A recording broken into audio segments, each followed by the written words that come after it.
eh, las más frecuentes, no cianosantes, y vamos a hacer un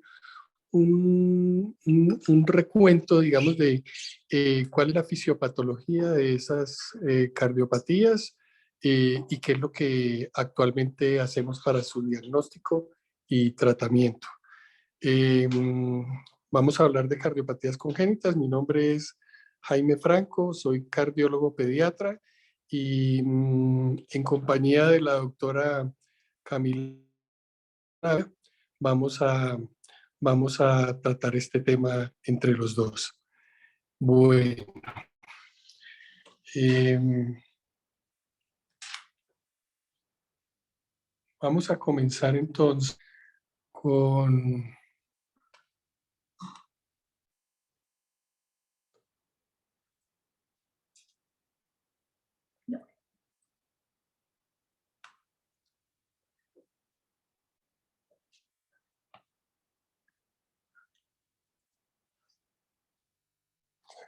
Bueno, vamos a comenzar con la comunicación interventricular. Después vamos a tratar comunicación interauricular, ductus arterioso y al final algunos aspectos de coartación de aorta. Bueno, la comunicación interventricular, como su nombre lo dice, pues es un defecto en el tabique interventricular.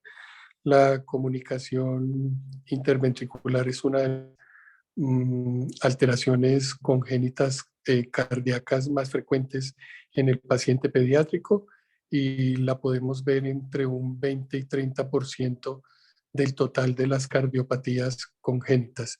Esto es la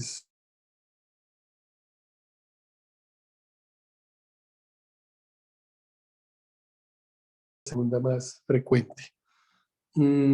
La comunicación interventricular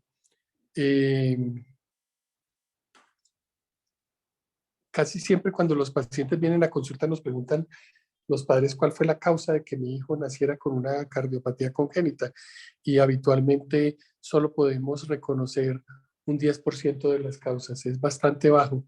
La mayor parte de las causas que podemos reconocer pues tiene que ver con alguna infección materna en las primeras 7, 8 semanas del embarazo, que es cuando se está formando el corazón y bueno, alguna infección viral.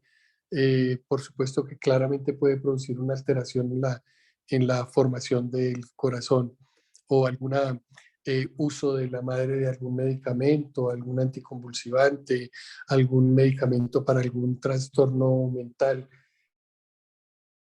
Es lo que más frecuentemente se ha asociado con enfermedades del corazón o el abuso de algunos medicamentos, droga y alcohol. Otra causa reconocible y frecuente podría ser que se tenga reconocido un síndrome genético, que haya un paciente con un síndrome de Down o alguna alteración o mutación genética y que ésta esté claramente relacionada con algún defecto septal. Pero en el 90% de los casos, digamos que el paciente nace sin otro defecto estructural en ninguno de sus otros órganos y pues no podemos saber con exactitud cuál fue la causa que llevó a que este niño tuviera un defecto septal y puede ser por una combinación de factores ambientales y genéticos. Las comunicaciones interventriculares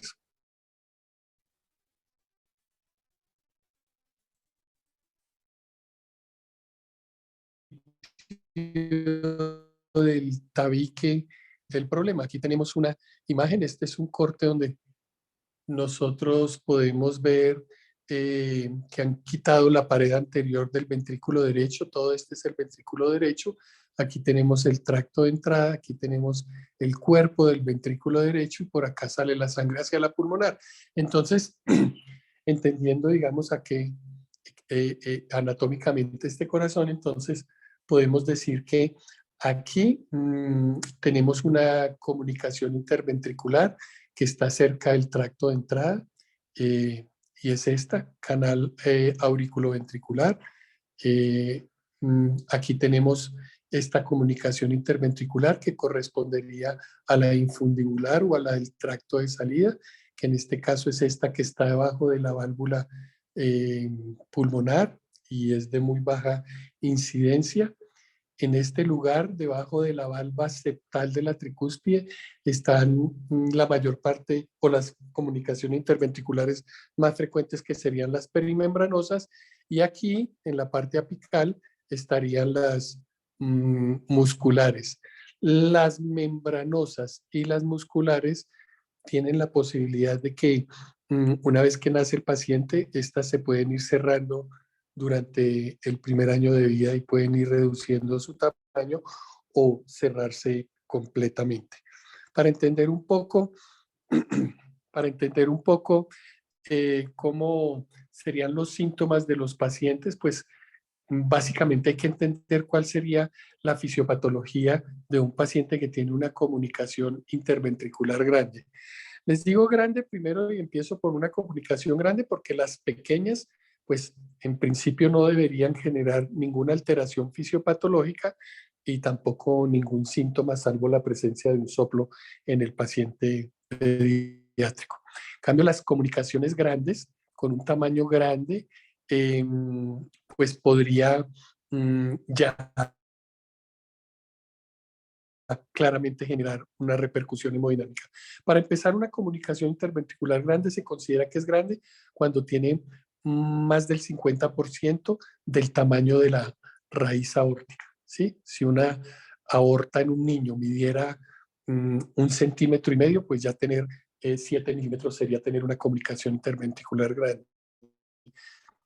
Entonces, en general, comparamos el tamaño del defecto con el tamaño de la... Entonces, alguien que tiene una comunicación interventricular grande va a tener un flujo de sangre de esta cavidad izquierda que tiene más presión hacia las cavidades derechas, y eso, como podemos ver acá, pues va a aumentar el volumen de sangre que va a pasar a las arterias pulmonares, a la rama pulmonar derecha e izquierda, y toda esta sangre que se va aumentar en volumen en el pulmón va a regresar al corazón por las venas pulmonares, y entonces lo primero que sucede en un paciente que tiene una comunicación interventricular grande, después de las 2 primeras semanas de vida, que es cuando comienzan a bajar las presiones pulmonares, es que la aurícula y el ventrículo van a aumentar de tamaño por sobrecarga de volumen.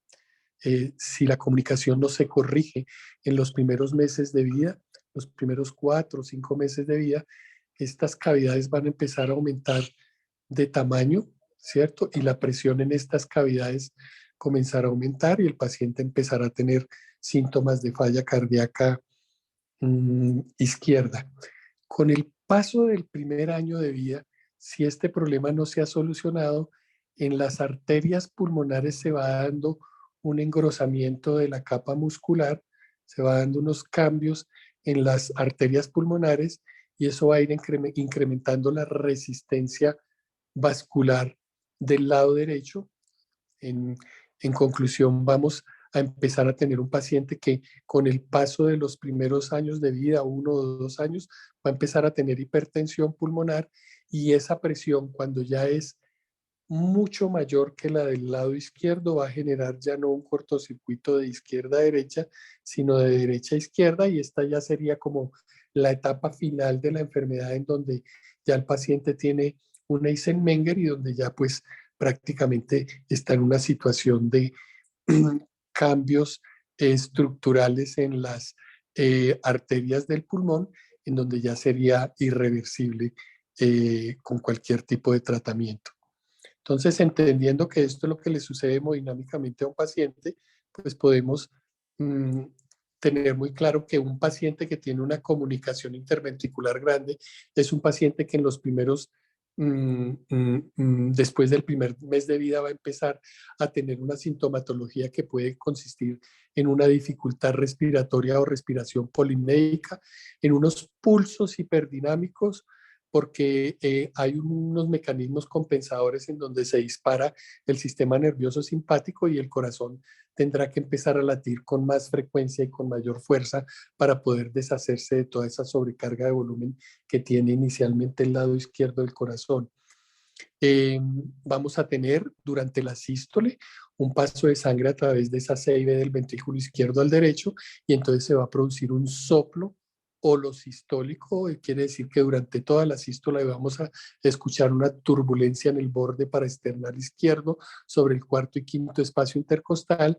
Podemos tener pacientes con frecuentes infecciones respiratorias o que puede estar en una situación de mucha descompensación y edema pulmonar, entonces podemos encontrar ruidos respiratorios sobreagregados, estertores, roncus, y un paciente que tiene dificultad respiratoria es un paciente que va a tener dificultades para alimentarse y si tiene dificultades para alimentarse va a tener un mal progreso de peso.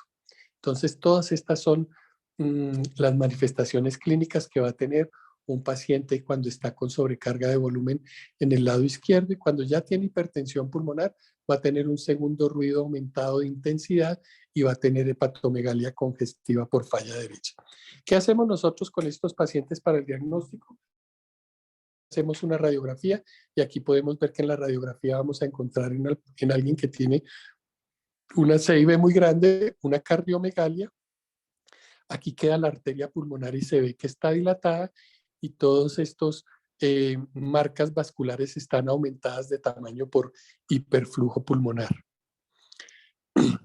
El diagnóstico lo hacemos básicamente con un ecocardiograma transtorácico, digamos que es el estudio de elección para poder hacer el diagnóstico y aquí podemos ver unas imágenes, aquí quedan los dos ventrículos y aquí podemos ver dónde está la flecha, una comunicación interventricular en la punta de los dos ventrículos, esta es muscular y cuando ponemos color, dándole color a la sangre, podemos ver aquí el punto donde se observa el cortocircuito a través de la comunicación interventricular y aquí podemos ver otro ejemplo de comunicación interventricular, en este caso esta sería perimembranosa y les había dicho que las perimembranosas a veces a partir del tejido de la válvula septal de la tricúspide pueden ir generando como un mecanismo de cierre, un tejido que trata de cerrar este defecto septal y se ve acá como un aneurisma en el septum interventricular.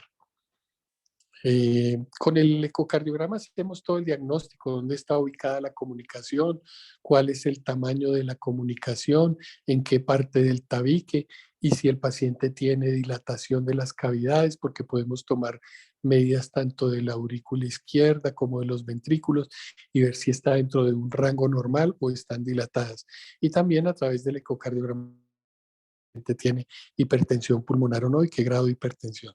Digamos que con el eco es suficiente, con un eco, con una radiografía y con un electro yo ya puedo, junto con los síntomas que tiene el paciente, pues poder indicarle un tipo de tratamiento. El tratamiento inicialmente mientras llevamos el paciente a cirugía y si tiene signos de falla cardíaca, pues podemos darle tratamiento médico que consiste en diuréticos y en inhibidores de la enzima convertidora de la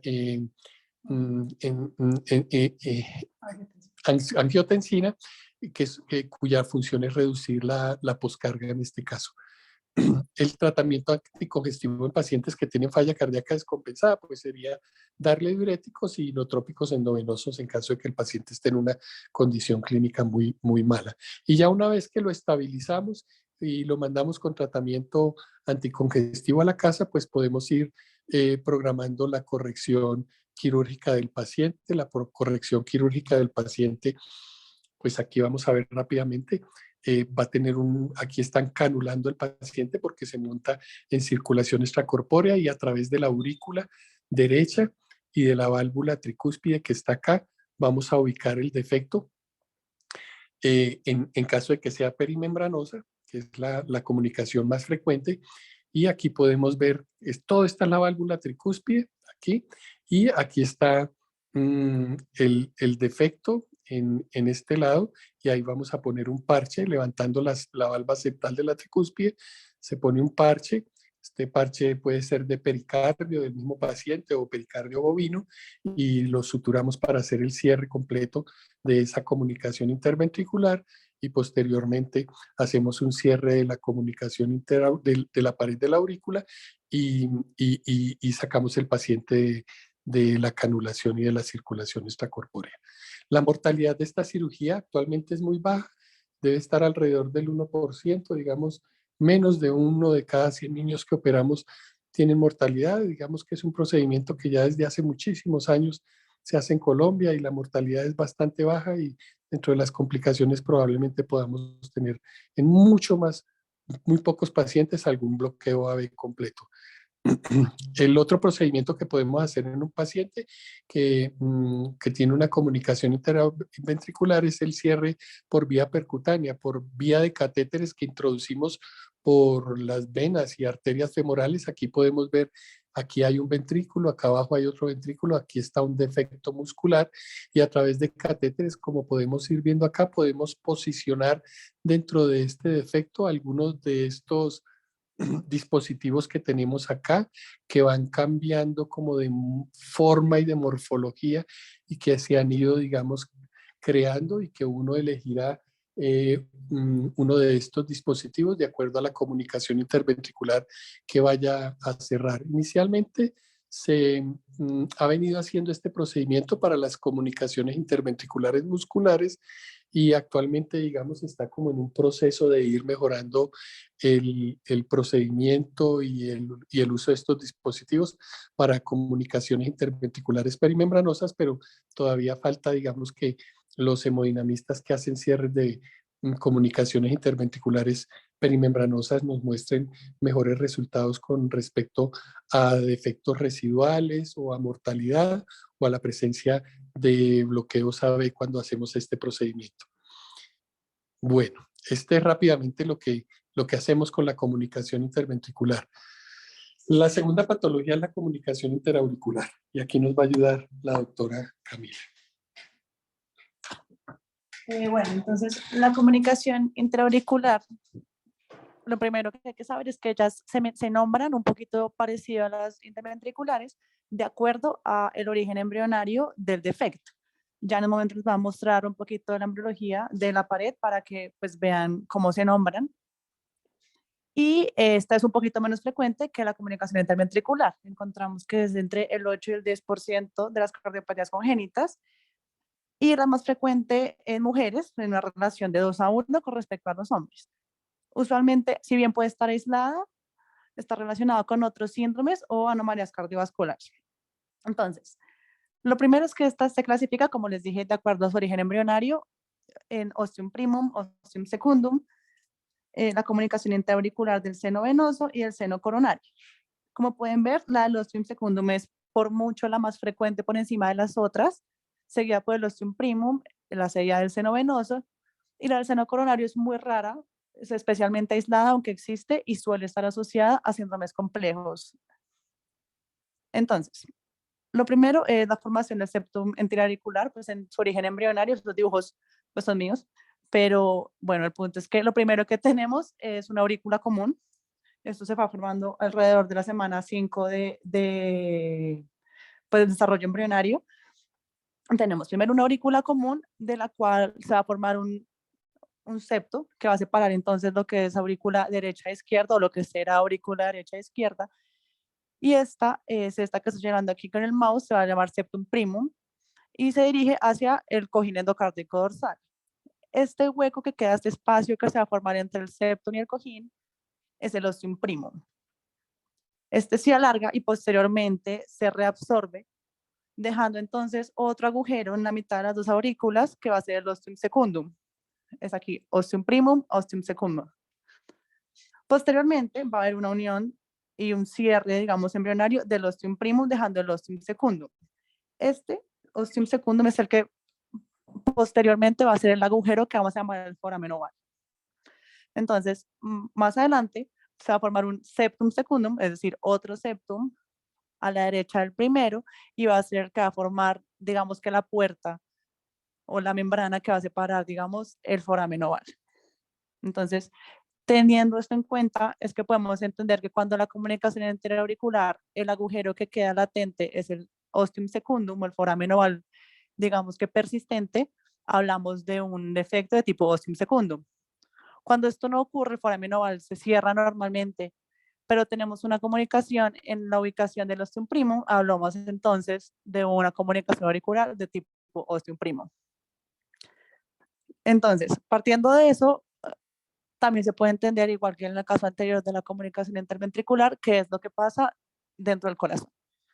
Entonces, lo primero es que van a aumentar el flujo de sangre de la aurícula izquierda hacia la derecha. O sea, tenemos un cortocircuito de izquierda a derecha, pero en cavidades de menor presión, o sea, entre las aurículas. Por lo mismo es que estos pacientes, digamos, son menos identificados de entrada porque sus síntomas son un poquito, pues menos, digamos que notorios de entrada por lo que estamos hablando de, por ejemplo, soplos de menor volumen, etcétera. Entonces, lo que va a pasar después es que pues, va a pasar mayor volumen en las cavidades derechas, por lo cual va a haber sobrecarga de volumen en ellas. En compensación a esta sobrecarga de volumen, va a haber dilatación de las cavidades derechas y aumento del flujo sanguíneo a través de la arteria pulmonar a partir del ventrículo derecho. Por ende, va a haber una dilatación de la arteria pulmonar y toda la circulación de en adelante. O sea, arteria, capilares y venas van a dilatarse. También en respuesta pues, al mayor volumen que está pasando por ellas. Y eventualmente va a haber cambios en la arteria pulmonar, en toda la circulación, y eso va a llevar a un aumento de la presión en las cavidades derechas. Entonces, lo primero que va a haber es dilatación de las cavidades derechas por volumen y luego va a haber hipertrofia de ellas por aumento de la presión. Entonces, hay hipertrofia concéntrica de la arteria pulmonar, muscularización de ellas, y igual que en el caso anterior, puede ser que al aumentar tanto la presión del lado derecho, la presión del corazón derecho o va a aumentar la del izquierdo, el shunt va a cambiar de dirección y eso es lo que llamamos un síndrome de Eisenmenger. Entonces, por lo mismo, las manifestaciones que vamos a tener son las que vamos a encontrar aquí. Lo primero es que, como les decía, suele ser un hallazgo incidental, suelen ser pacientes que acuden por otra razón y a los que se les encuentra su comunicación interauricular, porque en una consulta médica normal, en la auscultación y demás, al ser cavidades de baja presión, no es tan evidenciable como una comunicación interventricular.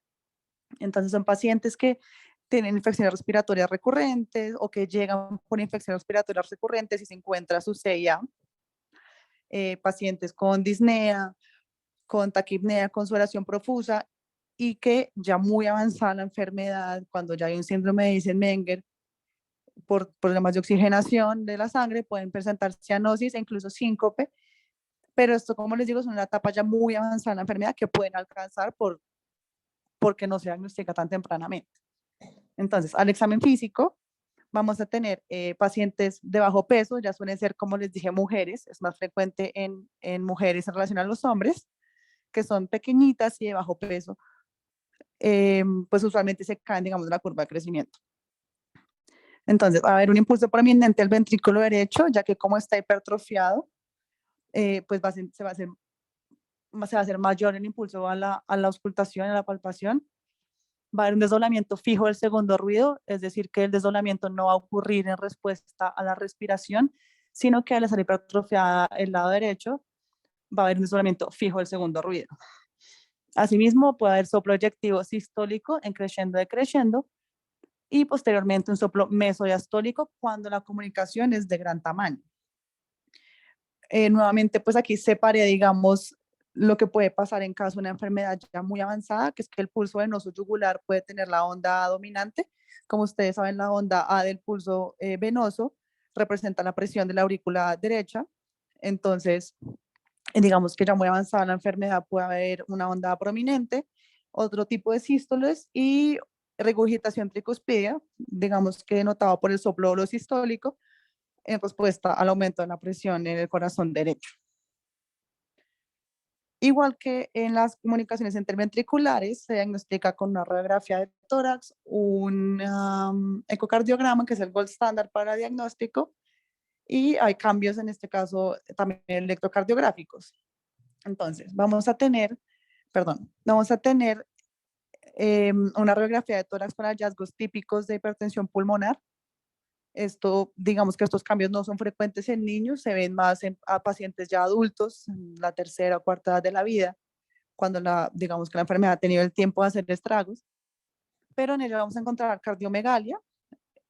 Aquí, como pueden ver, digamos que el lado derecho está hipertrofiado, arteria pulmonar prominente, que es lo mismo que vemos en la comunicación interventricular, y aquí pueden ver que hay radiopacidad de la vasculatura pues, pulmonar, un poquito de congestión por todo lo que estábamos hablando de la hipertensión pulmonar. En un electrocardiograma vamos a encontrar cambios propios pues, de la misma hipertrofia, y lo primero que vamos a encontrar es un patrón RSR' en las derivaciones precordiales. Entonces, como pueden ver en estas, por ejemplo, que estoy señalando con el cursor, tenemos una R, S y una R' acá. Entonces el complejo QRS se va a alterar. Este además puede prolongarse, y el siguiente hallazgo más frecuente son las ondas P muy elevadas, que están, aquí las pueden ver, por ejemplo, esta es una P elevada, P elevada. Lo siguiente que va a pasar por la hipertrofia y por el aumento del tamaño del corazón es una desviación del eje. Estos cambios en el electro dependen del tipo y del tamaño de la comunicación. Entonces aquí les puse algunos de las diferencias entre una y otra, pero por supuesto lo más común es que haya desviación hacia la izquierda. Y nuevamente en unas enfermedades más avanzadas es un cambio también del patrón RSR', perdón, reemplazado por ondas QR monofásicas y ondas T invertidas muy profundas.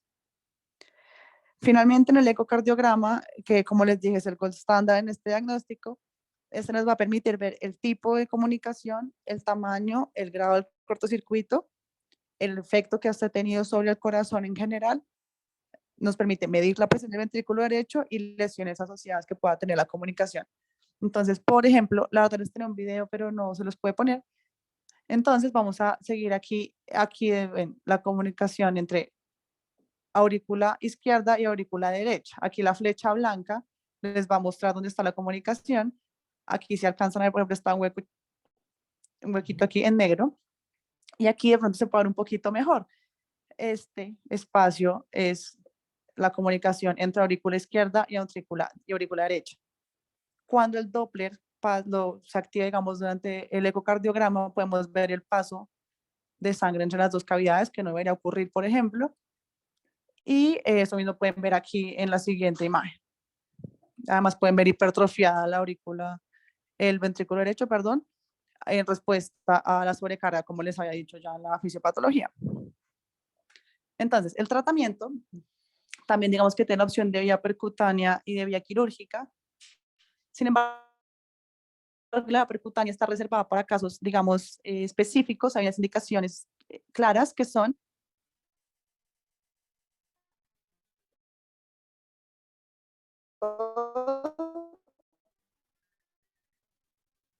que además debe tener buenos bordes septales, ya que en caso contrario el dispositivo no va a poder agarrarse. Quiere decir que si yo este tabique de acá es muy pequeño o este lo es, no va a haber un buen agarre del dispositivo y no se va a poder hacer un buen cierre. Asimismo, tienen que ser pacientes que no tengan hipertensión pulmonar severa mayor a 10 milímetros de mercurio. Entonces, en esta gráfica ven más o menos cómo se hace. Se introduce el catéter con el dispositivo adentro, el dispositivo con el que ya vimos en la CIB. Se introduce, digamos, parcialmente a un lado de la cavidad. Se retira un poco y se abre nuevamente en la aurícula derecha, cuestión de que queda instalado entre las dos aurículas, generando un cierre total de la comunicación, y se retira el catéter. Y ahora la corrección quirúrgica, digamos que se hace de forma similar a la comunicación interventricular. Se canaliza primeramente, ya que tiene circulación extracorpórea al paciente. Y como pueden ver, lo primero que se hace es realizar una incisión en la aurícula derecha y ubicar el defecto. Igual que en la comunicación interventricular, se va a ubicar un parche sellando el defecto, se sutura y posteriormente se hace cierre de la incisión y tiro de la canulación y cierre de esas incisiones que se hicieron para, digamos, introducir las cánulas. Entonces, esas son las primeras dos patologías de las que vamos a hablar. Y ahora vamos a hablar del ductus arterioso persistente, que es muchísimo menos común de las dos que ya acabamos de mencionar. Es común en pacientes prematuros, hijos de madres que hayan tenido rubeola en su primer trimestre de gestación, y también en pacientes que tengan síndrome de Down. Entonces, igualmente voy a primero empezar por explicar la hemodinamia de lo que ocurre. Entonces, aquí tenemos el ductus arterioso que, como sabemos, va a comunicar en la vida fetal la aorta con la arteria pulmonar. Entonces, lo que debería ocurrir es que después del nacimiento, ya que hay un brusco aumento de la presión en la arterial de oxígeno, esto va a generar unos cambios, digamos que fisiopatológicos, se cerran los canales de calcio y eso va a causar vasoconstricción del ductus. Y eso es lo que llamamos el cierre funcional del ductus. Lo siguiente que ocurre habiendo un cierre funcional es que las fibras musculares de la capa vascular, de la capa media de los vasos, perdón, se van a contraer. Entonces, una vez se contraen esas fibras musculares, va a descender aún más el flujo sanguíneo laminar, va a haber isquemia de la pared interna de los vasos y posteriormente va a haber un cierre definitivo de esa comunicación. Entonces, primero tenemos un cierre funcional y luego un cierre anatómico o definitivo que ocurre a los 2 o 3 días de nacido de un neonato, digamos, normal.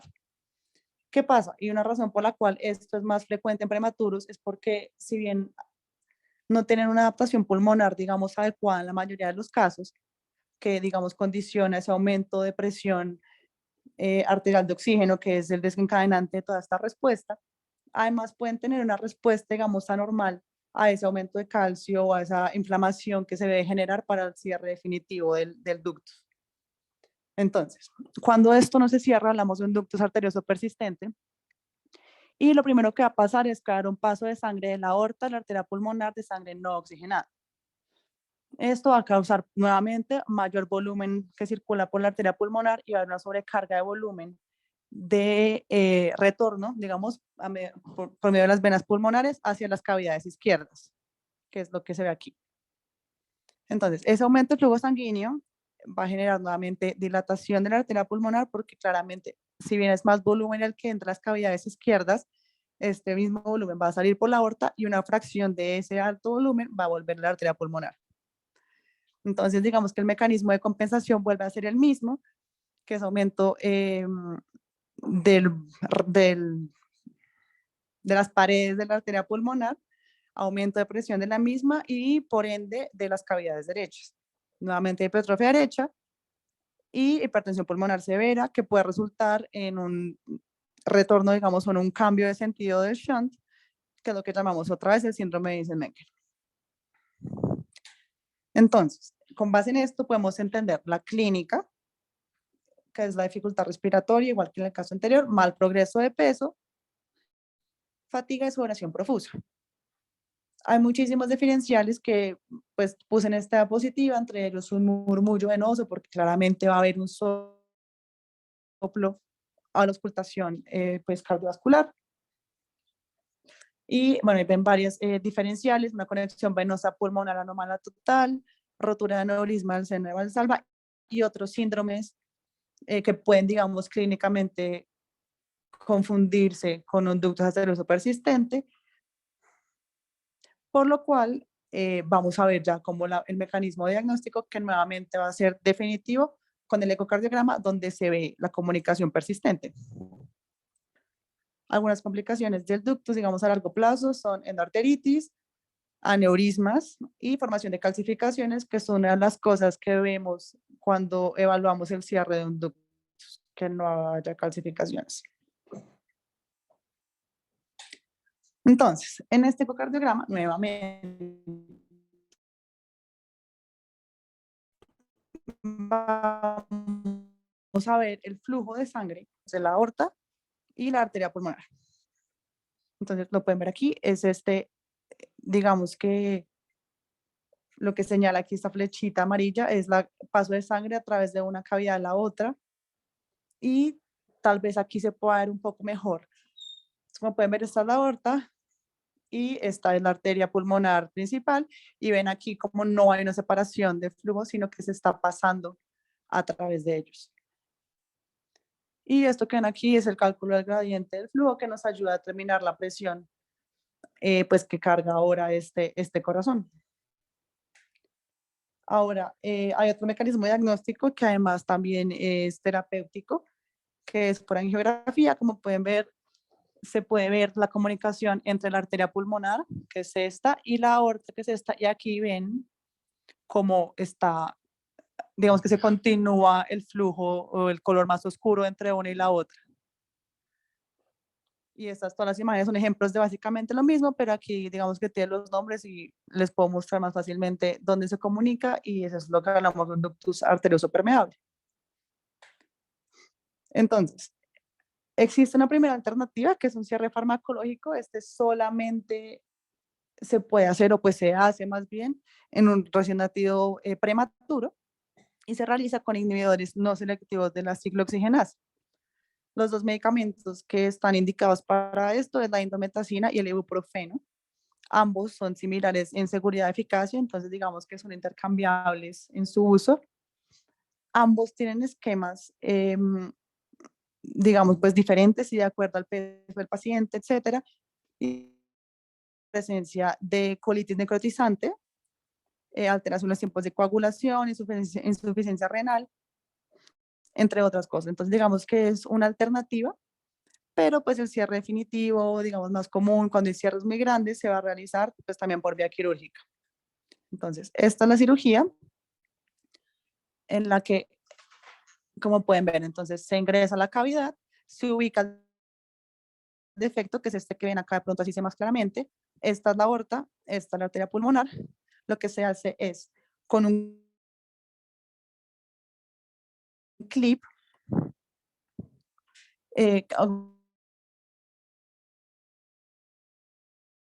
aunque no necesariamente con un clip, también se puede hacer, digamos, con ligadura entre la aorta y la arteria pulmonar. Entonces se ubica el clip y se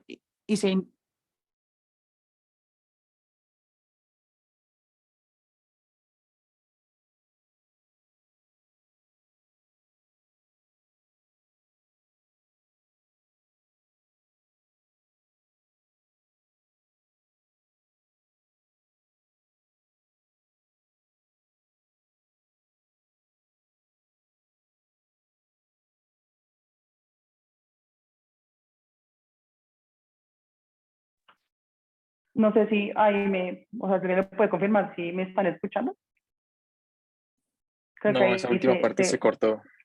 se cortó, ¿verdad? Listo, entonces por eso la volví a poner. Entonces se hace con un clip en este, digamos, dispositivo, y lo que no necesariamente se hace con clip, también se puede hacer con ligadura.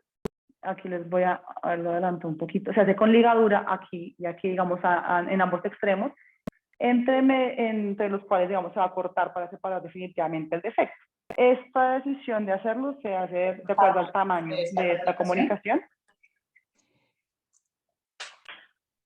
Y digamos que es un procedimiento supremamente rápido, sencillo. El paciente se va a su casa al día siguiente, se usa poca analgesia, se va con un tubo de tórax que se quitará también al día siguiente, y el abordaje que se va a hacer es subescapular.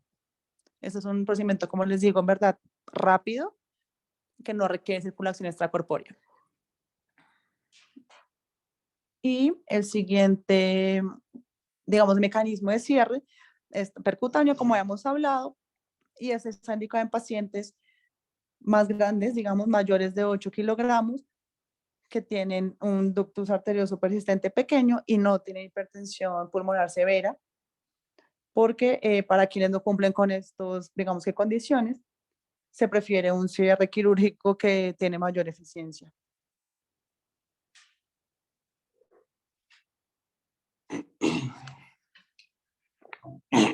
Bueno, la última patología, ya para terminar, es la coartación de aorta. Aquí podemos ver la disminución en el calibre de la aorta, como pueden ver aquí en este punto. Ese es el punto más frecuente donde se encuentra la coartación de aorta, que es una disminución del calibre habitualmente en el sitio donde se inserta el ductus arterioso. Este lugar se llama el istmo de la aorta.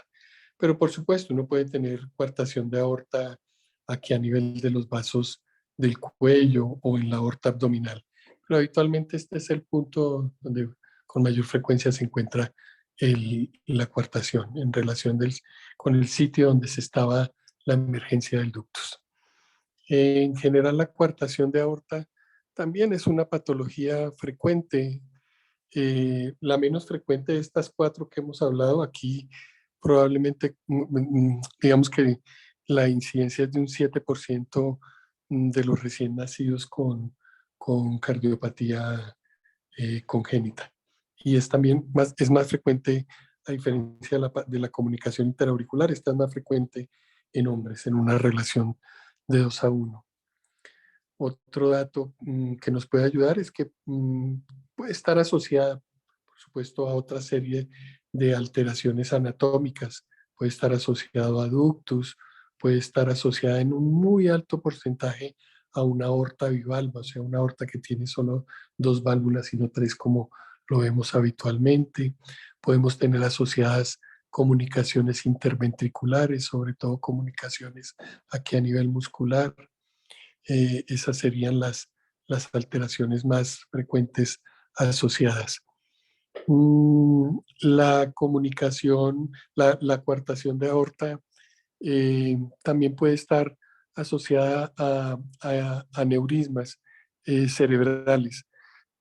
Recordemos que muchos de estos pacientes, o todo paciente que tenga una coartación de aorta, pues en esta parte superior a la coartación están las arterias que van para la cabeza y los brazos. Estos pacientes en esta van a tener hipertensión arterial y pues puede estar asociado a la presencia de aneurismas dentro de la evolución de la enfermedad, aneurismas que pueden romperse y a veces el debut inicial de un paciente de estos puede ser una cefalea y que llega con una ACV.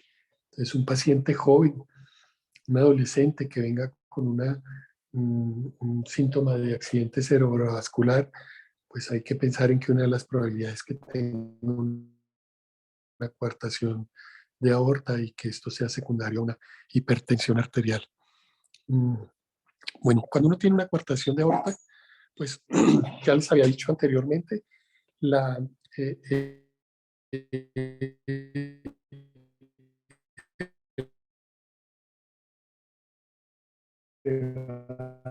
¿cierto? Va a tener que obstrucción. Entonces, si la coartación de aorta es supremamente severa, pues una vez que se va cerrando el conducto arterioso permeable, el paciente empieza en una falla cardíaca severa. Entonces, estos son síntomas que se dan habitualmente en los primeros 10 días de vida. En un recién nacido que tiene una coartación de aorta severa, pues un paciente que necesita un diagnóstico rápido porque va a entrar en una falla cardíaca. Este ventrículo, al no poder eyectar todo el volumen de sangre, va a entrar en una claudicación, en una dilatación y en una falla cardíaca severa con incremento de la presión en el ventrículo y en la aurícula y con edema pulmonar, ¿cierto? Si el paciente no se diagnostica rápidamente, entrará en un fallo multisistémico porque la parte inferior del cuerpo también estará mal perfundida, mal perfundido el riñón, mal perfundido el intestino, y es un paciente que puede morir en los primeros días de vida si no hacemos el diagnóstico rápidamente. Entonces, va a ser un paciente que va a estar en una falla cardíaca, en un shock cardiogénico y en una hipertensión pulmonar severa. Esto es lo que ocurre habitualmente en un recién nacido, pero no todas las coartaciones de aorta son severas y, y- y- y- y a veces son moderaditas. Entonces, el paciente, pues, si se cierra el ductus, no pasa nada, no se mueve, no entra en falla. Y entonces el paciente empezará con el paso de los años a tener un comportamiento de hipertrofia del ventrículo izquierdo para compensar, digamos, un poco el aumento de la poscarga. Pues, ¿cómo lo compensamos? Aumentando la masa muscular para que haya más fuerza para contraernos y poder mm, superar la poscarga. Otra cosa que le pasa a estos pacientes que no tienen coartaciones de aorta tan severas y que van a evolucionar en los próximos años, además de tener hipertrofia, van a tener una circulación colateral. Se establece una circulación colateral a través de las intercostales para poder perfundir el hemicuerpo inferior. Eh, bueno, digamos que entonces esa sería como un comportamiento clínico diferente, no tan grave. Pero también hay que entender que este paciente también igualmente va a ir desarrollando una hipertensión pulmonar, y en la medida en que el paciente va creciendo y se van aumentando el tamaño de este segmento y este segmento, y el sitio de la coartación al no ir creciendo a la par de los otros segmentos de la aorta, pues habrá que entender que a medida que el paciente va creciendo y van pasando los años y llega a la adolescencia, pues la obstrucción se irá haciendo cada vez más importante y el paciente irá teniendo cada vez unos síntomas más severos. Algunas características de estos pacientes que tienen coartación de aorta, ya les había dicho que el sitio más común era el sitio donde hace inserción el ductus arterioso. El hallazgo clínico puede ser variable, desde una falla cardíaca con shock cardiogénico en los primeros días de vida hasta el otro extremo donde encontramos pacientes adultos con hipertensión arterial y con otra serie de síntomas dependiendo de la severidad de las malformaciones asociadas. Clásicamente es muy importante entender que en el examen físico, para poder hacer un diagnóstico de coartación de aorta, pues hay que entender que los pulsos de los miembros inferiores estarán disminuidos o ausentes en comparación con los pulsos humerales o radiales.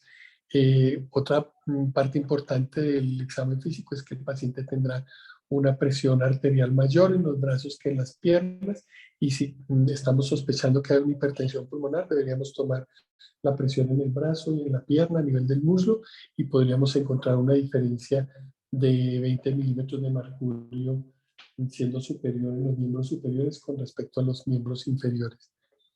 En los niños mayores les había dicho que se desarrollaba una circulación colateral, y eso, en esos niños, cuando ponemos el estetoscopio en la parte posterior del tórax, vamos a escuchar soplos continuos producto de la circulación de sangre a través de esas colaterales, que serían las intercostales.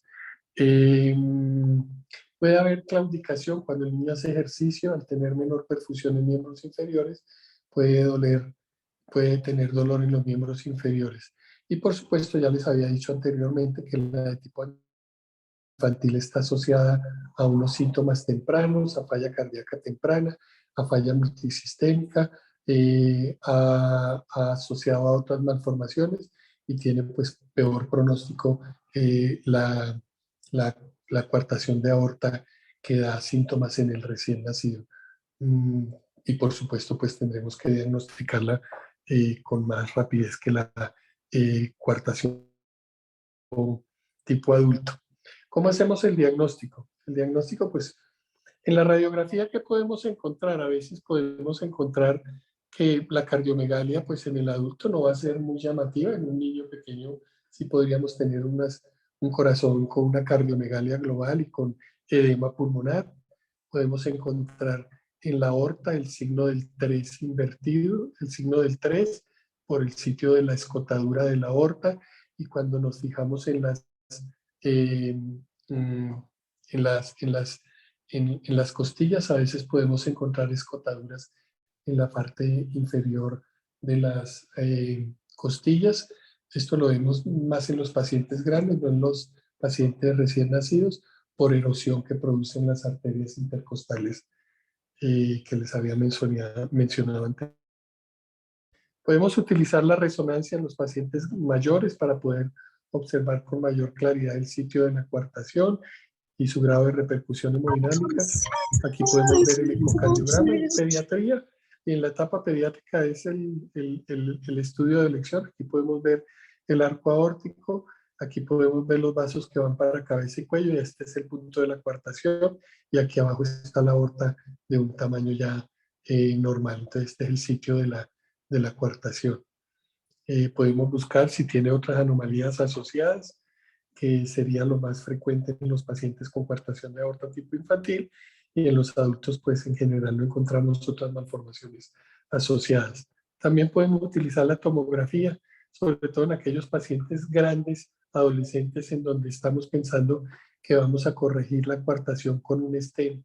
Un stent es esta mallita que se ubica sobre el sitio donde previamente se detectó por eco, por TAC, la coartación de aorta, y una vez que se introduce la malla que está guardada dentro de un catéter que se introduce por la arteria femoral, pues con un balón se dilata hasta alcanzar el diámetro que nosotros previamente hemos planeado con el estudio angiotomográfico. Estos serían los estudios que utilizaríamos para el diagnóstico. También con respecto a qué tipo de manejo podemos hacer, pues ya la corrección quirúrgica. Aquí podemos ver cómo están clampeando la aorta. Este paciente no se monta en circulación extracorpórea, clampean la aorta acá y acá abajo. La cirugía se tiene que hacer rápidamente, se abre, digamos así, en forma amplia para que la boca anastomótica quede amplia y no se pueda producir en el proceso de cicatrización una recuartación. Y los extremos distales, después de que sacamos el segmento pequeño, se anastomosan y vemos ahí claramente cómo se aumenta el diámetro de la aorta. El tratamiento quirúrgico con esta técnica término-terminal ampliada que hemos visto acá es el tratamiento de elección para los pacientes pequeños, en los lactantes o los recién nacidos con coartación de aorta. En los pacientes más grandecitos, adolescentes o pacientes con más de 20, 25 kilos, pues preferimos el procedimiento anterior que era la angioplastia de la aorta con stent. Esos son los dos tipos de tratamiento que utilizamos en los pacientes con coartación de aorta.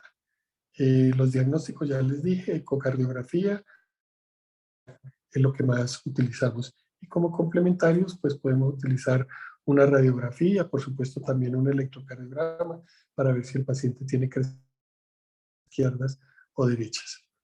Y esto sería, digamos, como una rápida visión de 4 cardiopatías que vemos con muchísima frecuencia en pediatría, cómo las diagnosticamos, cuáles son sus síntomas y cuáles son los tratamientos que estamos utilizando actualmente en el mundo y aquí en Colombia con muy buenos resultados. Digamos que estas 4 patologías tienen en sus procedimientos una muy baja mortalidad y estos pacientes quedan con una muy buena calidad de vida y en general con pocos efectos o defectos residuales. No sé si hasta acá ya terminamos, si alguien tiene preguntas con respecto a estas 4 patologías, con respecto al tratamiento o al diagnóstico. Doctor, tengo una pregunta. ¿Qué porcentaje de estos pacientes pues, que no se diagnostican de pronto a tiempo, por ejemplo a los de 20 a 30 años, cuando se les corrige el defecto o la patología de base, quedan como con alguna patología estructural, por así decirlo? Bueno, digamos que depende del defecto, ¿no? Por ejemplo, para una comunicación interventricular, si el defecto es importante y está generando falla cardíaca en el paciente, podríamos tener un plazo de 1 o 2 primeros años para corregirlo, porque en general alguien que tiene una comunicación interventricular grande con repercusión hemodinámica, ya después de los 2 años seguramente ha venido desarrollando una hipertensión muy importante y probablemente, digamos, a los 4, a los 7 años ya no sería corregible quirúrgicamente y nos tocaría darle el tratamiento que darían las guías para un paciente con una Eisenmenger. O probablemente si no está tan hipertenso y no está contraindicada su cirugía, pues debamos darle tratamiento médico y tratamiento con vasodilatadores pulmonares, pero claramente ese es un paciente que si podemos llevarlo a cirugía va a quedar con un grado de afectación ya de por vida, digamos, con unas secuelas que va a tener que cargar toda la vida y a las cuales tendríamos que estarle y dándole tratamiento por el resto de sus días. Para la comunicación interauricular, pues probablemente muchos pacientes, como no da tantos síntomas en los primeros años de vida, probablemente esta sea la nos encontramos en un paciente adulto, digamos, una comunicación interauricular es frecuentemente diagnosticada en un paciente adulto y pues tendríamos que mirar si ese paciente tiene una hipertensión pulmonar que le permita o no ser corregido en etapa adulto, pero digamos que en general nos da más tiempo. Pero siempre un paciente que se corrige tardíamente va a tener unas repercusiones sobre el ventrículo izquierdo o sobre el ventrículo derecho en el caso de una comunicación interauricular que después le pasarán, digamos, factura a un paciente ya en la edad adulta, ¿sí? O sí, digamos que quedar con, digamos, con un ventrículo derecho que no tiene una muy buena funcionalidad o con unas aurículas derechas que van a tener una aurícula derecha con una presión pulmonar un poco más alta, a pesar de estar corregido, y eso pues generará a largo plazo falla o quien quita arritmias por incrementos de presión en la aurícula derecha. Y por supuesto que para la coartación de aorta y para el ductus también lo mismo. Digamos que en general nosotros que hacemos cardiopatías congénitas y que vemos pacientes pediátricos, siempre estamos tratando de corregir los pacientes para una CIB y un ductus en los primeros meses, 6 meses de vida. Para una coartación, la etapa casi neonatal, ¿sí? Si es severa. Entonces, digamos que nosotros siempre estamos tratando de hacer diagnósticos rápidos y correcciones quirúrgicas tempranas para que los pacientes tengan mejor calidad de vida y menos efecto residual a lo largo de su vida. ¿Alguna otra pregunta? Y doctor, ¿y cuántos quedan con hipertensión pulmonar y qué tan sensible es la ecocardiograma para diagnosticarla en estos pacientes? Digamos que siempre que un paciente con un cortocircuito le hacemos una corrección quirúrgica, pues quedará con hipertensión pulmonar residual el paciente que fue operado tardíamente, y ahí pues los valores de hipertensión pulmonar serán diferentes en cada paciente en particular, dependiendo, digamos, de qué tan tarde se operó o no. Pero digamos que esos grados de hipertensión pulmonar claramente los podemos evaluar con un ecocardiograma. Digamos que es un muy buen método diagnóstico en pediatría para poder evaluar qué grado de hipertensión pulmonar tiene, si con leve, moderado o severo. Y claro, digamos, si tenemos un paciente ya que está rondando en lo moderado a severo, pues complementaremos esos estudios con estudios hemodinámicos y con test de vasorreactividad aplicando óxido nítrico o algunos vasodilatadores pulmonares para ir viendo cuál es la respuesta de estos pacientes a ese tratamiento que vamos a instaurar en estos pacientes. Por eso lo ideal es siempre, ojalá, poder operar los pacientes rápidamente antes de que dejen estas secuelas, que serán moderadas, pero tendrán moderadas toda la vida. Digamos, no, habrá pacientes que podemos operarlos, corregirles el defecto, pero quedarán con un grado de hipertensión pulmonar residual o leve o moderado o severo. Si los operamos rápidamente, queden sin hipertensión pulmonar y eso mejore sus expectativas de vida. ¿Otra pregunta? Muchas gracias, doctor. Listo, doctor, muchas Gracias, María gracias. Camila, por haber aceptado hacer esta charla para el grupo. Estuvo muy, muy interesante. Y si nadie más tiene preguntas, pues yo creo que entonces damos por terminado. Bueno, muchas gracias por la invitación. Esperamos que hayan aprovechado la charla y les hayamos resuelto claramente las dudas. Muchas gracias. Gracias a ustedes. Que tengan buena noche. Lo mismo. Muchas gracias, doctor. Chao. Hasta luego.